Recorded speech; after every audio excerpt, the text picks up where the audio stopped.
Hi, everyone. I'm going to give you a few minutes to get settled and let everyone kind of pile into our virtual room, and then we'll get started. Getting a little preview here. Those are some pretty cute photos, Chloe. Okay. I'm going to dive in. I am Julia Elliott, and I'm from Metro Parent. I want to welcome you all. This is our first day of our Living with Autism workshop, something that we've been doing for 14 years now. The past 2 years, we've been doing it virtually because of COVID, but there have been some benefits to doing it in this format.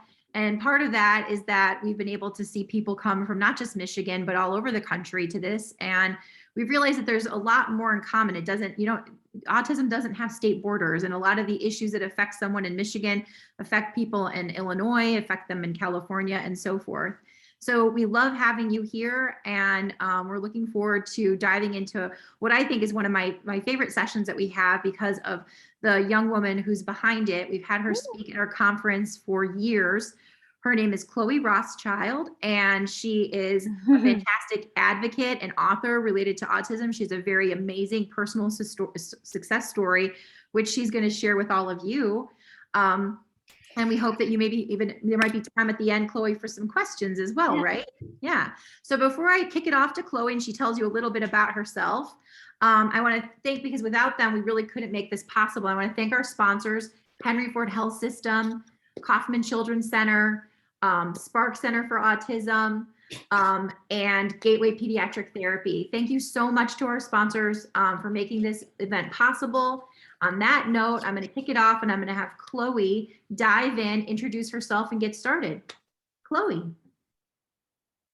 Hi, so these are some pictures of me when I was younger. And about me, 29 years old, I serve on the ARC of the United States Board of Directors, and I serve on the Ocala, Ohio Center for Autism and Low Incidence Advisory Board. I am located like minutes from the Ohio-Michigan line, but I am in Ohio. I'm the co-author of the My Neuroception Workbook, a guide for teen adolescents and adults. And I'm a teacher's aide at Green Options for Autism, Lucas County. It's a program for adults and children with autism, school age and adult day program. And I work with the school age, what we call our early learner classroom, which is around 5 to 9. And I was the recipient of the Autism Society David Joyce 2020 Advocate of the Year Award. So I wanted to start this off by what is success? And I looked up the definition in Merriam-Webster, and it said the fact of getting or achieving wealth, respect, or fame, the correct or desired result of an attempt. Someone or something that is successful, a person or thing that succeeds, degree or measure of succeeding, or favorable or desired outcome. So what does success mean to me? To me, success means happiness, succeeding and having fun and doing what I love, learning, growing, and making progress, because I love making progress. It makes me happy. Enjoying life and what I'm doing. Feeling a sense of accomplishment and pride in what I do. And by the way, I love questions, so feel free to type them out or save them for the end. Some future goals, independent living, whatever that may look like for me. Continue to speak at autism conferences, or like we are now, on Zoom from my computer, although I'm hoping that it won't be like that forever, but keep my jobs, be happy and successful in whatever the future may bring. What I think is needed for success, that I or that your individuals are happy and successful in whatever I may be doing, that I'm supported, loved, and cared for, that I have things that I enjoy to do, friends that I trust and have fun with, caretakers in my life who I trust and who are able to help me, independence in whatever form that may look like. Some of my accomplishments and successes. I'm a teacher's aide at Goal. That's the third picture, although it's an old picture. I spoke at the United Nations on World Autism Awareness Day a few years ago. For those of you that are familiar with Special Books by Special Kids, I was interviewed by Chris Ulmer. I want to say in maybe 2017 in October. So if you go back and look, it'll be there, or if you just type it in. Um, Advocating for Autism, and I'm the co-author of the My Interoception Workbook, a guide for teens, adolescents, and adults. Accommodations at work that have led to me being able to be successful and work my job. I work in an environment where everyone is very understanding. It's an autism school and program, so they understand autism. If it wasn't like this, I wouldn't be able to do it without more support. I work part time 3 days a week. They also recognize how valuable having me on their staff is, and they're willing to accommodate. I take sensory breaks. Without all this, I wouldn't be successful. And I started working at this job years ago, 2 hours, 2 days a week. It so happened that my BCBA knew the owner of this program and connected us. Yeah. So start to think about what success means for your loved one. Success is going to look different for everyone. And I also want to say it can change with time. Goals change as progress changes and skills change, and that's okay. And it's okay for something you thought maybe was once a goal or was once realistic to not be able to happen. That's okay. Success is going to look different for everyone. This is okay. Remember that everyone's lives are different. I always remind myself of this when I may think of comparing. Like I just went to my 10th high school reunion. Everyone progresses and moves at their own pace.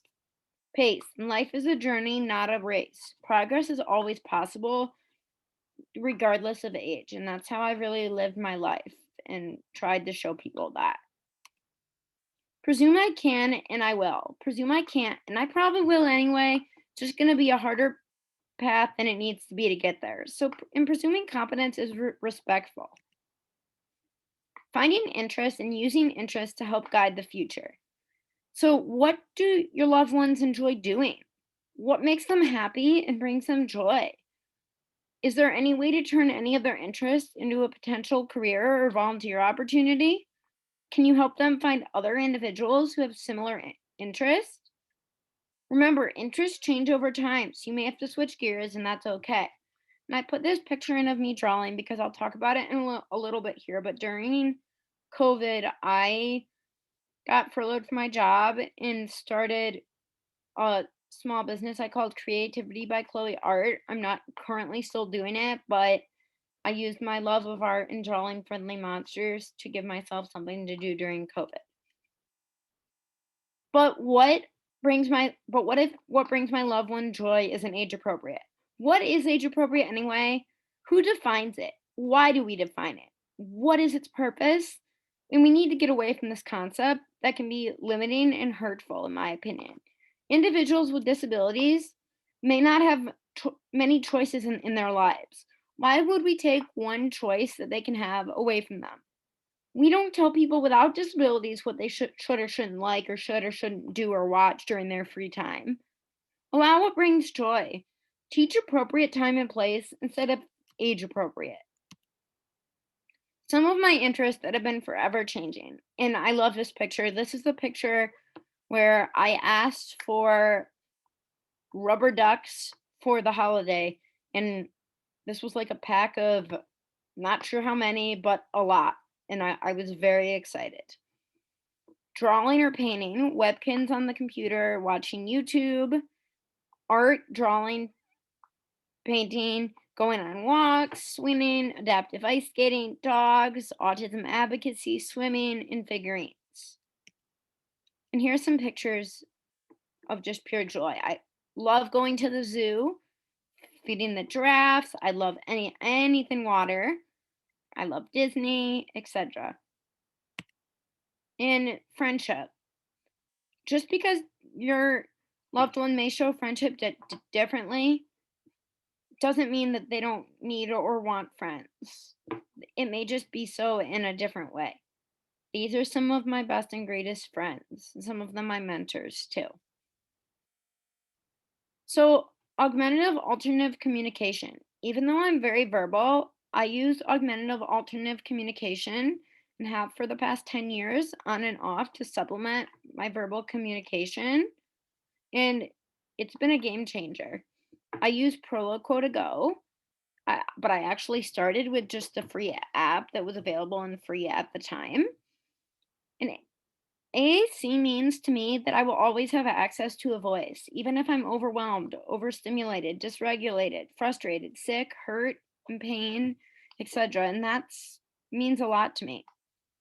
The first picture shows when my therapist and I went to the first day of a full conference, and it was my first ever full day conference, and I wanted to introduce myself to the speaker, and that's what I typed. The second one's a little cut off, but I really love it because it was a day I wanted to go swimming. I can't remember if we even I think we may have even went as far as pulling into the swimming pool parking lot. And I typed, but my head hurts sad, sad, mad, want swimming. Someone and I talked about importance of telling the truth and not lying or making up answer I want. Oh darn it. So that was huge. And AAC can be high tech or low tech. In this first picture with the neon green buttons, it says I feel anxious Bio shirt, which is a compression shirt. 1 week earlier, I walked up to my therapist and hit I feel frustrated or help please, but literally in less than 30 seconds, I proceeded to hit myself with the iPad. Then I reached out to her via text later and was like, what can we do to prevent this? So I added an I feel anxious folder to my iPad. And then 1 week later, maybe two, I went to her and I pressed feel anxious, Spio shirt, went and got the shirt from my backpack, went to the bathroom, put it on, came back, and that was it. The other one at the bottom says it feels bladder hurts, and that is from when we spent 2 months trying to figure out what was wrong, and I kept saying tummy hurt, tummy hurt. Thanks to fabulous staff at Michigan Medicine, we actually found out it was my bladder. Um, so if you were on the earlier session, always rule out pain first. And if you and your child's caretakers, the people who help them the most, really feel it could be pain, even after your family doctor says maybe it's not or every test is normal, trust your gut because I'm really glad we did. And I don't know what would have happened if we took one of the doctor's advice who said, I've seen this before, it's just anxiety, because we knew that it was more than that. And I'm really glad that we trusted it. Then the one with the brains on it, 2018, I gave myself a concussion by not on purpose, but by doing something stupid and being in a rush. And the car door slammed back at me. It hit so hard I could feel it in my teeth. Um, and we used this board for as I was getting back to normal activity. I would scoot around on the scooter, and beforehand, my speech therapist would show me the board, and I'd point to one, and I would have a definition for each one of them. Like lightheaded, fall back, I would tell you, or dizzy, I would tell you round and round. Um, and then we would do it again throughout. This was a game changer. And then here, one time years ago at occupational therapy, a therapist that was not directly working with me asked me why I liked the scooter board. And usually I'll say I don't know, and I grabbed my device and typed I like scooter board because I like going fast. I like the movement. And then the other low tech picture is a lanyard that I wore when I went to camp and could easily grab which picture I wanted. Even though I had my device, that was just another quick way. Schedules and visuals, and this is actually the arrival routine that I use when I get to the ABA clinic. Even though I know what to do at this time, I've done it time and time again. It's there on my clipboard, it's laminated dry erase, and I just mark it off. Schedules, plans, and predictability provide me with structure. They provide me with comfort and reassurance. They find ways to make most unpredictable situations predictable. I use them for COVID. I've used them at doctor's appointments, airport, you name it.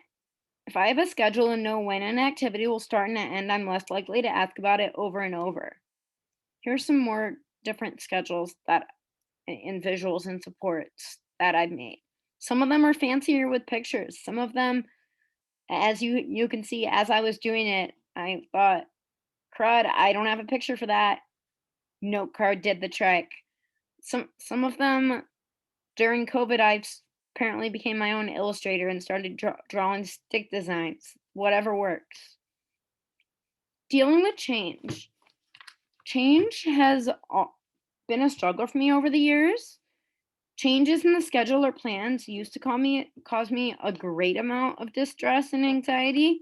I still don't particularly like changes in routines, but I can handle them better than I used to. This is due to accommodation, supports, and hard work over the years. Supports and strategies for dealing with change. I like social stories. Teachers and therapists used to write them for me. Now I'm able to write them myself on my iPad. Knowing about the change in advance, which can be referred to as priming, is really helpful whenever possible. So, COVID brought changes, and there I am with one of my envelopes that I was getting ready to take to the mailbox for Creativity by Chloe Art. It brought staying at home, telehealth therapies, not going very many places, therefore not waiting very many places, not being super social with people in person, wearing masks, furloughed from work, going to day program at the same place that was once working, knowing that I would get that job back, even though it felt like it took forever sometimes, starting a small business. What helped me cope with the changes of COVID? This was probably a picture taken near the end of COVID, so forget the don't mind the mess on my window. That's just a window that has had way too many visual schedules written on it. Crayola window markers were a huge help during COVID. I wrote the whole schedule on the glass door. Then eventually in the pandemic, I did move back to a PEC schedule. Supported my family, therapists, and friends. Zoom was amazing for me. Hanging out with friends virtually. A social story that a therapist brought over to me as soon as she thought COVID was even a possibility. Practicing wearing a mask for a very short time and rewarding myself for it when I thought mask wearing was even a possibility. Writing a daily schedule, which I already talked about, making sure that I got all the sensory input that I needed. Exposure to a variety of leisure skills. Exposure to new things is different than forcing and taking away one's favorite things. It gives the individual the opportunity to say, yes, I like that, or no, I don't.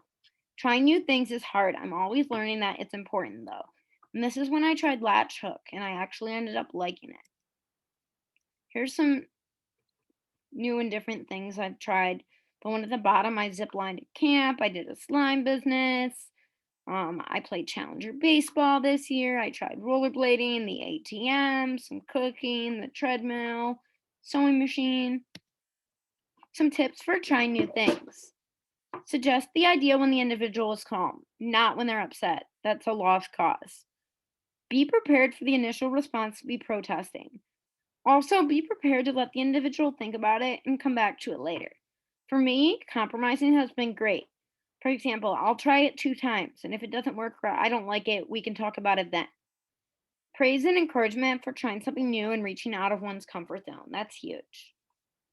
My experience with new things. Initially, I will hesitate and remind you I don't like change or new things usually. With support and encouragement, I'm able to try it, and usually I end up liking it. And If not, I'm proud I tried it. A doctor that I once saw told me, when you reach out of your comfort zone, great things can happen. And my mom reminds me of this all the time. And I hate to say it, but I think they're both right. Um, how to support someone to reach outside their comfort zone. Provide support and encouragement. Be supportive, patient, and understanding. Realize that it may take time. Remember that it is hard for the individual and they're trying. Use social stories and visuals to help prepare the person. Making sure we get the input that our bodies need. I need downtime and I need breaks. I need and crave sensory input. Realizing how important this is to my success has been helpful in making sure that I do it. So school is over. The village support team is gone. Now what? Don't panic. I know, easier said than done. We found out 10 days before I exited that we did not have the funding we thought I had. Yeah. Try and have an open mind that you will find a village of people that love your loved ones and can care and support your loved one. It may look a little different, but different can be okay. You may have to advocate for it. It may not happen right away. And please, this is one of the most important things. Remember, adult services don't have to find you. You have to seek them out. That's a difference between school age services. Stay positive. How I building my own village. I found an occupational therapist locally who was willing to work with me on interoception and self-regulation skills. And I eventually found a BCBA locally who I arranged to meet with. It was evident the first meeting that was where I was meant to be, and that her and her staff were a great addition to my village. Sometimes you have to build your own supports in village. My village. Learning to accept and use tools. Help the individual find tools and supports that can help them be successful. For example, sensory tools such as headphones. At one point, I worried about what people thought. Now I don't really care. Visual picture labels on my dresser drawers and in my room so I know where to put things away. That doing sensory proactively throughout the day helps me be able to function to the best of my ability. OT and what I worked on. I just graduated OT in October, but interoception, sensory tools that help in my everyday life, a, a body check chart, which you can see there. And if you don't know about interoception, I encourage you to Google it. Using sensory tools and strategies to help replace all other behaviors, being able to use a variety of tools to help regulate my body and use tools at work. This is an example of a sensory data sheet that my OT helped me created so that we could help take some data and have a record. So, what I like about my ABA team, and I'm going to go out and say it, you have to trust your gut. Whatever you think is right for your child, it depends on the clinic and the staff. It's not a one size fits all, and ABA often gets a bad rap, but individuals can have a wrong fit at other therapies too. They are supportive, respectful, caring, and they accept me. They listen to me, respect my preferences, and take that into account. Learn from me, and I learn from them. I do ABA so that I can learn and grow, so that I can reach my full potential in life. The goal is not fixing me or making me appear or act less autistic. We work on things that I want to work on. It's a team approach. Instead, we're trying to help me find tools, supports, and things I need to learn and work on. My family and I are involved and our input's valued. And the picture up top is me and one of my registered behavior techs. And then at the bottom is right after a successful trip to Target and I earned my reinforcer and it's a surprise toy. And at one point I liked Mailbox from Blue's Clues and the specific toy they had at the clinic. And I would always ask each week, Miss M, did you bring Mailbox? And she would tell me no, or and then she told me, weirdly enough, I had asked this week. She said no, and then in the toy section at Target, of course, there's mailbox. And then we, we got to my house and she asked if I wanted to see my special surprise, and she pulled out mailbox and I was beyond excited. This is the 5-point scale that my BCBA helped me create. BCBA is board certified behavior analyst. So it does go to a 1. There's just not room in the photo. And it says looks like, I can try to, and then someone can try to. So we can all be on the same page and know what to do before something even occurs. What I work on in ABA, interrupting less, this has even transferred to the work environment, being able to wait in line or at a doctor's office, etc., for an item longer. I can stim, I can use toys, I can watch my phone, we don't care. This picture is an example of a time I actually waited 10 minutes without complaining at a grocery store, role playing with figurines on cereal boxes, but we didn't care. Sorting safe and unsafe, trying new things that are outside of my comfort zone, sorting major and minor problems, minor and major injuries and what to do, perspective taking and thinking about others, conversation skills so that I can be part of conversations more because I want to be. Being more aware of my environment, that this is essential for safety. Using coping skills, requesting more support on days that I may need it, saying I need a minute, and using words when nervous, frustrated, or overwhelmed. Doing a leisure activity independently for 10 minutes, besides YouTube, because I could probably do that for hours. Perseveration. I tend to get stuck on a topic and talk about it over and over again. It's very hard for me to stop and move on to something else. And I'm working on this, and this is actually a program that we're doing. The reason the Hello Kitty marker bucket's there because I don't think my BCBA or I will ever forget the very first time she met me. In only an hour, I talked about a Hello Kitty marker bucket 12 to 15 different times. And I was scrolling through photos, and there it was. And I was like, I just have to use it. I can't not. So I talked about this a little bit before. We found out I did not have the service money we thought I had. This was kind of where I began to panic, but I was already panicky. This was just more panic. Um, it was frustrating. I was anxious. A huge change in my life was coming. I set up a volunteer experience at a local autism organization, and my teacher was able to help me get things started. We had to pay for a job coach while we waited to see what happened with funding. Fortunately, we were able to do that, but uh, now knowing what I know, I would probably say a grant. My family and I fought for services, and it's not an easy thing to do because literally you have you're talking about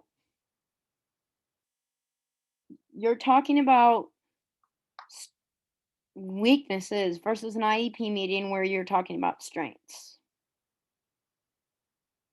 It's hard, but it's necessary. Autism advocacy, here I come. I was determined to just get out there and teach others. I started presenting by using my iPad and programming button by button. Eventually, this evolved into me speaking in more and more groups. Then it was evident that it could be part of my career. I was on a mission to achieve a dream.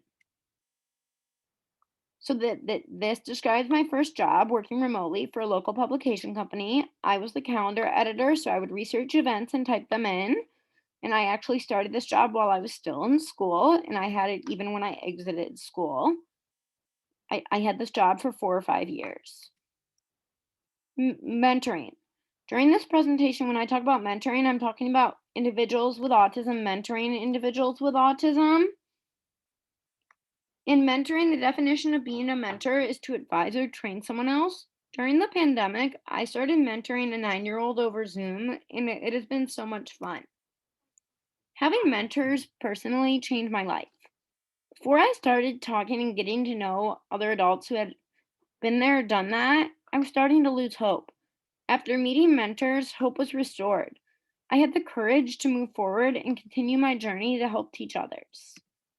People I mentor. My friend Becca, who's a 25-year-old girl who I went to school with. Brooke, an 18-year-old girl with ASD, whom I'm friends with via email, etc. Some benefits of mentoring. Having others with ASD to talk to has been life-changing for me. They don't judge me and I don't judge them. These individuals get it and they've been there and done that. We're always there for each other and willing to listen to each other. On a really bad day, I can count on these individuals to be there for me as they can count on me to be there for them. Teach individuals to advocate for themselves in whatever way they are able. Making choices, advocating for accommodations, asking for help, learning to stand up for themselves and ask for what they need or want. And this is going to take time and it's going to look different for everyone. Self advocacy is very important, in my opinion. I've been learning how to self advocate for years. Via email or text is easier for me. And then there's a book that I found helpful, the Integrated Self Advocacy Curriculum. Self advocacy examples: emailing a doctor at a local university before my first appointment, messaging or emailing and asking for board meeting agenda. I started advocating because I've been in situations where teachers and staff members claim to understand autism and similar disabilities. Yet, it is my opinion that they didn't, due to their actions and the results. This is why I'm on a mission to teach others about autism and what it is like from my perspective. I want to help others understand so they can better help others who have autism. What I've learned: be willing to advocate for services. Do not settle for what it exists if it doesn't meet your loved one's needs. Try and use what exists to create your own village and support team so that you and your loved one can have the supports and services that they need to succeed. Remember, anything is possible. And that's a picture of me and one of my staff, Miss Amanda, who's been with me now, I think, 5 years. Thank you. And that's in that picture. Started with me just walking on the Gulf in Florida, and then my mom said, "Jump," and of course, I literally jumped up and belly flop into the ocean, full in my clothes because I love water. But Yeah, I picked up on that, Chloe, when I saw that water photo, because you yeah, had you mentioned earlier that you love water. So that clearly is something that brings you joy. So you packed so much really great information in here, Chloe. I was going to ask you before I'm going to ask people to type some questions because we've got plenty of time for some questions, and we I do already have. purposefully left time for questions. So. Oh yeah, no, perfect, exactly. And we already have one question, but before we go into that, I have a question for you. Okay. Can you tell us a little bit more about social stories? You mentioned that, Yeah, how helpful they've been. What is that exactly? Can you? it's something that tells the individual a story that tells them what to expect before the event happens. And they were designed by Carol Gray. Mhm. And so it would be like, for instance, a social story for you giving this presentation would be like, you're going to log on to Zoom, Yeah, and it would just like lay out all the steps so you could just anticipate as opposed to not really knowing what to expect. yeah, Got it. And so you create these social stories.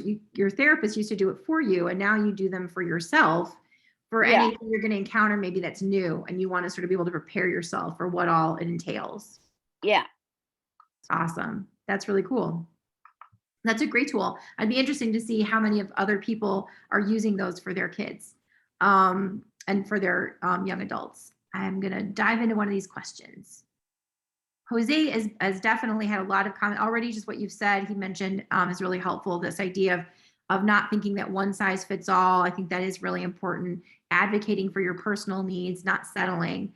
Shannon said, I have a question. My 18-year-old son will not try new things, mostly with food. Any suggestions you have to help? He has such a bad eating habits. We were just trying to introduce a better range of food other than chips, muffins, and McDonald's. Any That's a thoughts? really hard one. And I have always been pretty open with food, so I do not have much experience there. But if you have a therapist or a teacher, I would definitely reach out. Yeah, that's for sure.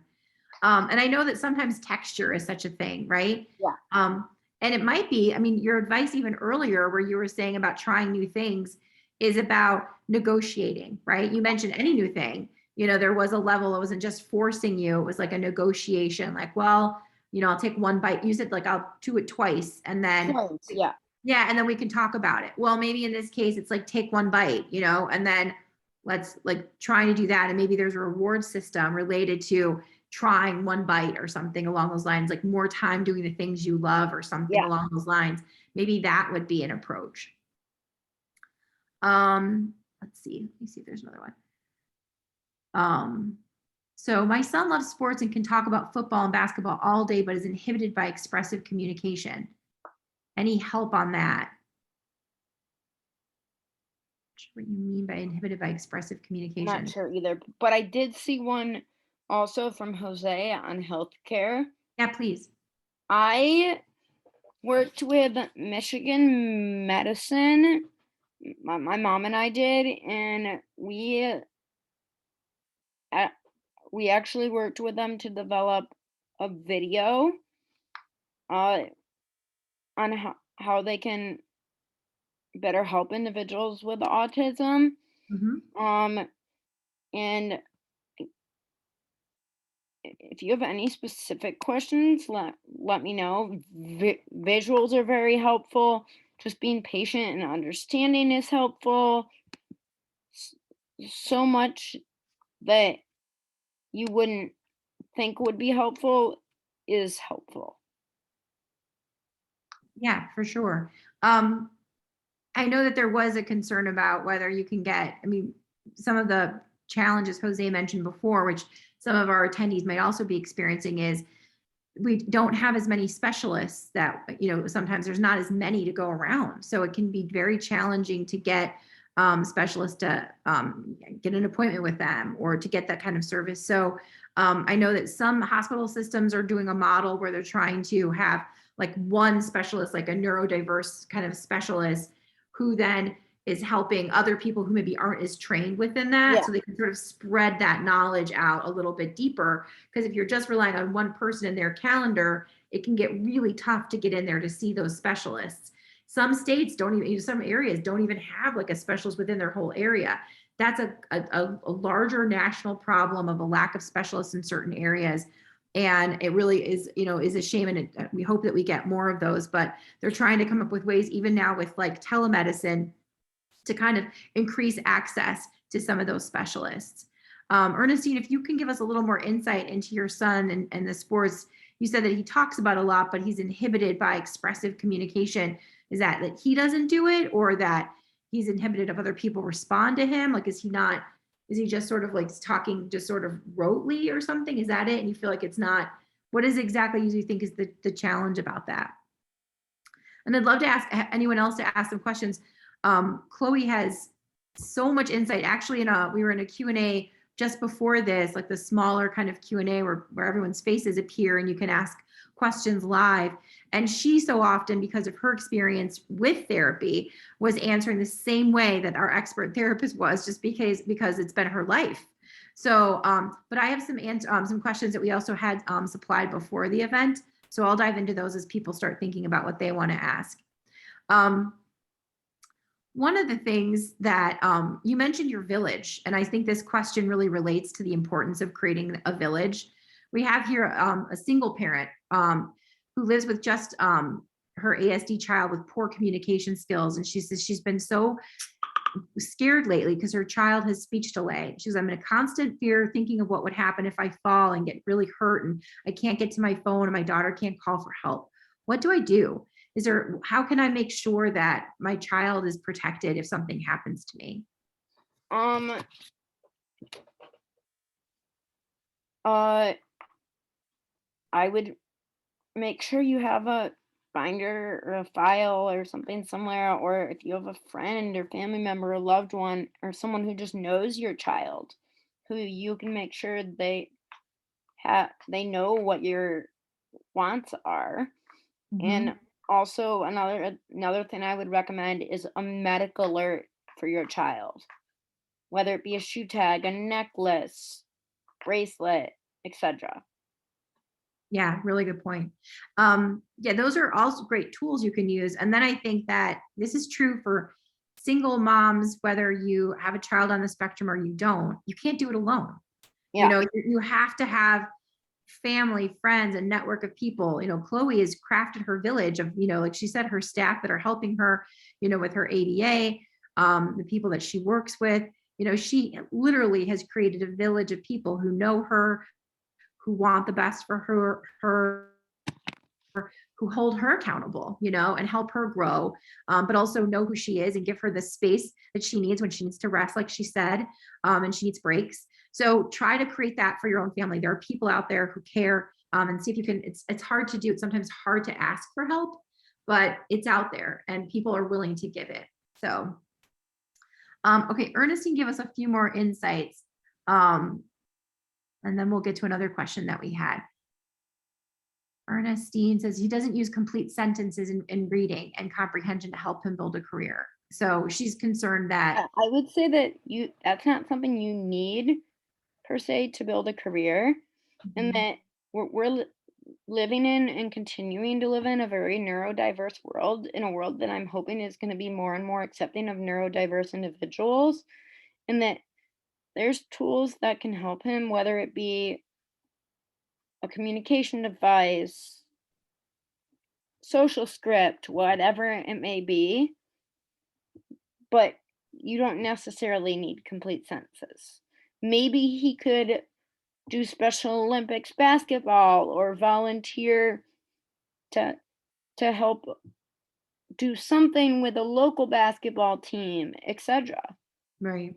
Maybe he would want to work as a ticket taker. Yep. Oh, that would be great. Yeah, that's a great idea. I love those suggestions. Laura asks, what is one thing you were very reluctant to try, but you were encouraged by your parents or therapists and it ended up being something you love? I have a hard time deciding what to encourage my son to do, even though he dislikes it, like sports. Um, so basketball, etc., has never really been my thing. I did try it as a child, but I'm also I also have a visual impairment, so there was a time when I was like around middle school and older where I was pretty afraid of the ball because I had been in so many environments of close calls or of the ball hitting me. Mhm. But just an example, this is how much I can be resistant to change. Getting a text from my work that we're going to go back to working till 2 o'clock instead of 1 o'clock, which is what we did during pre-COVID. We always worked till 2 o'clock. But just because we've worked till 1 o'clock since COVID, I like panic this whole thing. So we planned a transition into the 1:30 or into the 2 o'clock's end. For example, I will work all of this week until 1:30 before making the transition next week to 2 o'clock. Um, there's been some job experiences I've tried where I'll say things like, I'm not going to like this, or I hate it. Or the newest thing I'll call it everything is, I just told my therapist last week was, it's stupid. And she said, "Will you do it just to appease me?" And I may have said, "But it's still going to be stupid, and it's always going to be stupid. But then, of course, I'll try it for you.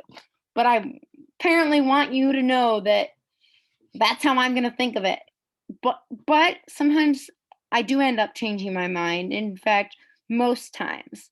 So sometimes it's just getting me to try it, whether it be for a minute, once, twice, and a lot of compromising and a lot of reinforcement for trying it or doing the task. Mhm, mhm.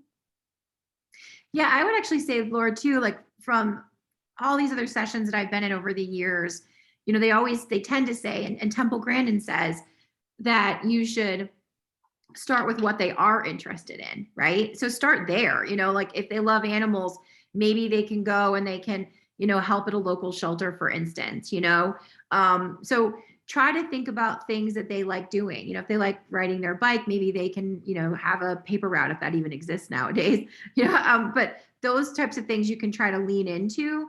Or if they like art, maybe they can, help in some ways with like littler kids or something. But if there's something in particular that you would like your child to do and you want to get them to do it, have a good, what's the reason? Are you trying to get them to just sort of expand their horizons and you think it would be really healthy for them and that was something they would like, they're just hesitant? Then maybe it's sort of that incremental approach, negotiating, like Chloe was mentioning earlier, maybe that would help as well. And if you do And have an ABA therapist, they could help too. some Come up with things may be a non-negotiable, and social stories, visuals, schedules, timers can help with things like that. Yeah, absolutely. Oh, I have another one. Great. I'm a 29-year-old woman who acts as a kid to ASD, and I wonder when you ASD became because I was 23. My mom did not take me to a therapist and called me having me so she thought she was like behaving badly. So Yeah. apparently she wasn't diagnosed until she was 23. Her mom just thought she behaved badly. One of my major problems is screaming in the store. I don't think I need an autism specialist, just psych. Change is another big problem. I refuse to leave my verbally abusive dad, which makes me so sad. It makes me sad too. I had to let go of my old psychiatrist, which was that first person who loved me for real. Then last year I lost her. To this day, I cry most days because I miss her. If it's possible, it'd be nice to talk to you. Oh, um, so this is Natalie, who obviously is, and got a lot going on right now. Yeah. Chloe. So, do you have any thoughts, anything you want to share with her? Obviously, she's going through a tough transition time. Um, I would say you did the right step by coming to the conference. Mm-hmm. And that's huge, and you should be proud of yourself for doing that. Um,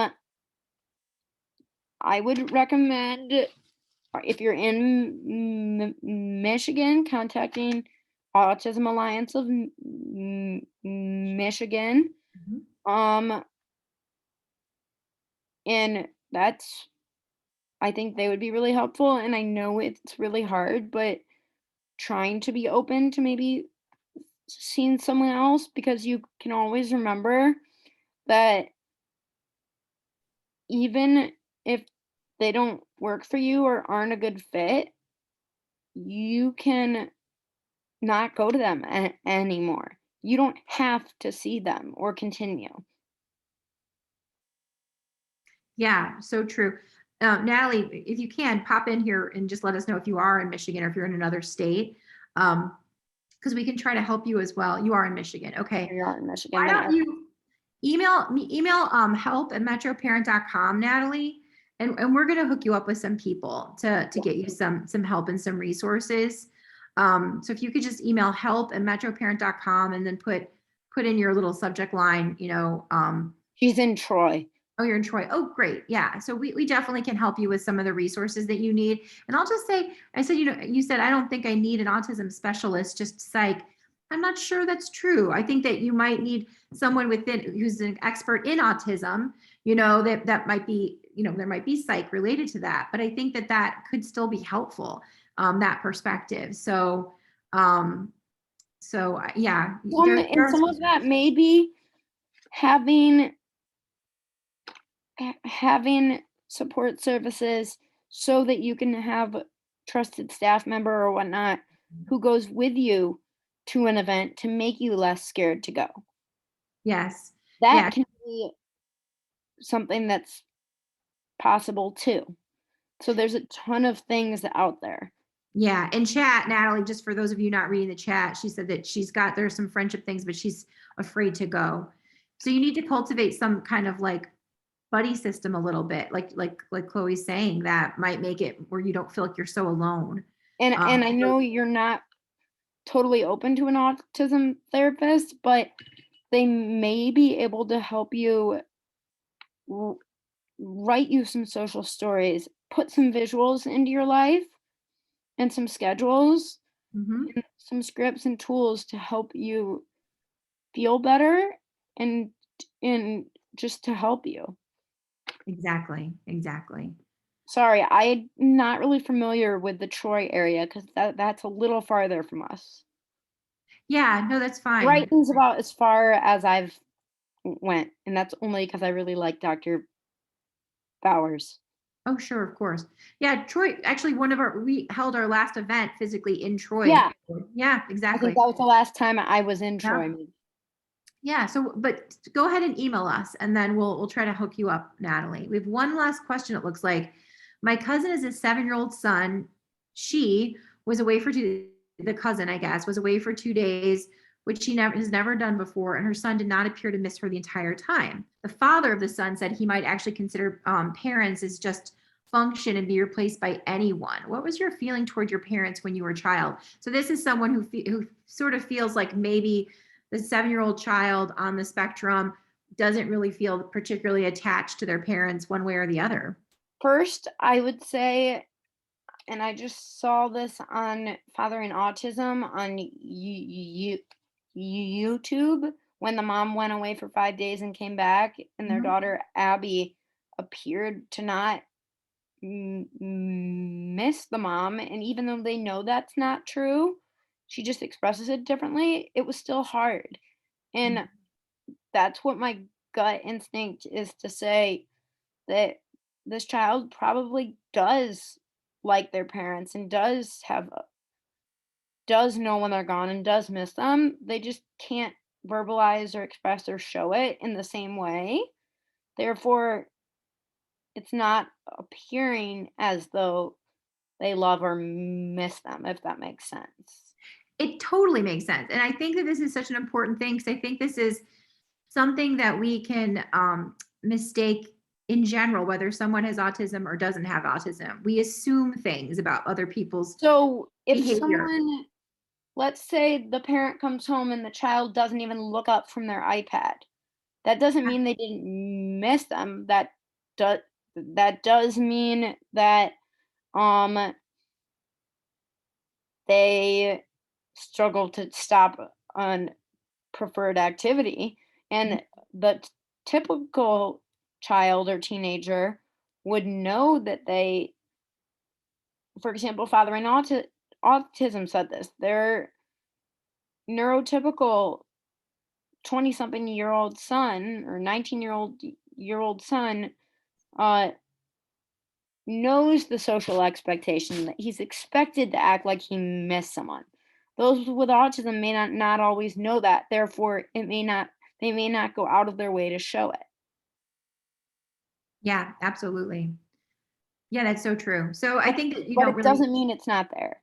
Exactly. You don't know that that's not the case. It's just that it may not be that this child is showing it in the way that we are conditioned to expect, but And you that may doesn't not mean that know. that's right. I'm sorry, what was it, Chloe? And you may not know. Yeah, but it is hard. And I think that, like you said, you can still honor the fact that sometimes those you look for those certain markers of something of connection, and it can be difficult for parents if they Yeah. don't feel like they're getting them. But don't assume that because you're not getting them, as difficult as that might be, it doesn't exist. It's just unfortunately not necessarily presenting itself to you in the way that you've come to expect or would hope. So, but that's hard. We do have time. If anyone has like one last question, we probably could sneak it in. But if not, feel free, like I said, a couple of you to email help@metroparent.com, and we'll get you some insights into some of the issues that are pressing for you. Thank you so much, Chloe, for your Thank time you. today. We really appreciate you always, all of your insights. It was wonderful. So much really great information.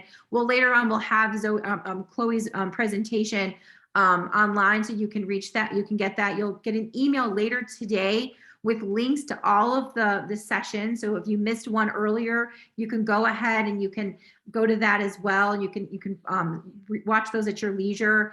Tomorrow we have some wonderful programming planned. We hope to see you tomorrow for our first session at 9 a.m. Eastern, 8 a.m. Central. It's our keynote address with Dr. Stephen Shore. He's a wonderful I speaker. love Steven. Thank you, Chloe. Yeah, isn't he? He's so great. And He is phenomenal. If you haven't heard Stephen Shore before, you have to hear Stephen Shore.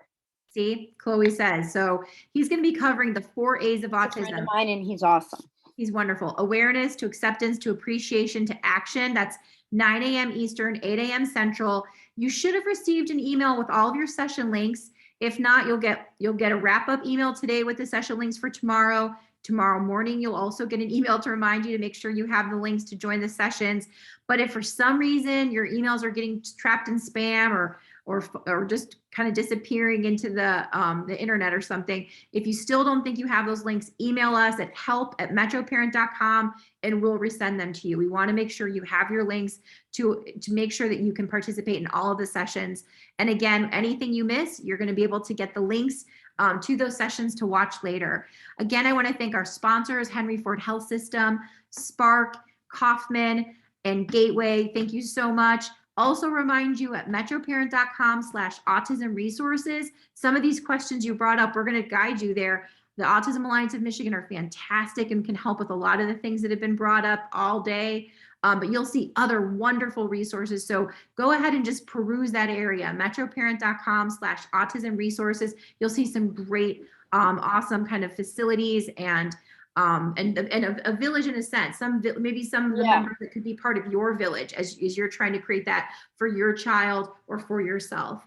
Thank you all so much. We look forward to seeing you tomorrow. And thank you again, Chloe. You're welcome. Thanks for having me.